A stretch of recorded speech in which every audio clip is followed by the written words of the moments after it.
আসসালামু আলাইকুম সবাইকে। তো আজকে আমি আমার একটা কাজ শেয়ার করব। মূলত আমার একটা আর্ট। আমার আর আমার এই ফ্রেন্ডের ছবিটা।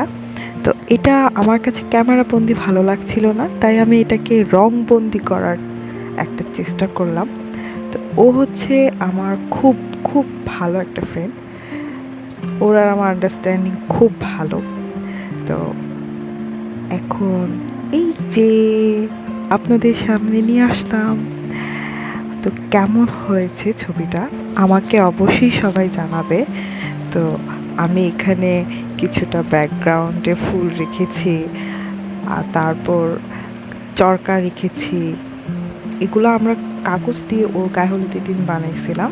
আমি ভাবলাম এটা এঁকে দিয়ে খুব সুন্দর লাগবে, তারপরে এটার চেষ্টা করলাম। আমার কাছে ছবিটা আঁকার পর খুব ভালো লাগছিল। তোমাদের কাছে কেমন লেগেছে আমাকে অবশ্যই জানাবা। এটা আমি অনেক দিন আগেই এঁকেছিলাম, ভাবলাম তোমাদের সাথে এখন শেয়ার করি, তাই শেয়ার করলাম। এবার আমি তোমাদের সাথে আমার এই ফ্রেন্ডটার সম্পর্কে কিছু বলি।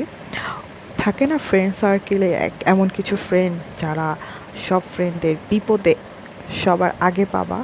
তো ও হচ্ছে kind of this type. Kind of না, টোটালি দিস টাইপ। মানে তুমি ওর সাথে একদিন পরিচয় হয়েছো, পরের দিন তুমি যদি ওকে বলো জানো আমি না এই বিপদে পড়ছি, ও যে কোথা থেকে এসে ঝাঁপ দিবে তোমার বিপদে, জাস্ট তুমি কল্পনাও করতে পারবে না। তো আজকে এতটুকুই ছিল। তো কেমন হয়েছে আমাকে জানাইও। আর আমার এই কাজটাও কেমন হয়েছে তোমরা চাইলে আমাকে কমেন্টসে জানাইও। বাই।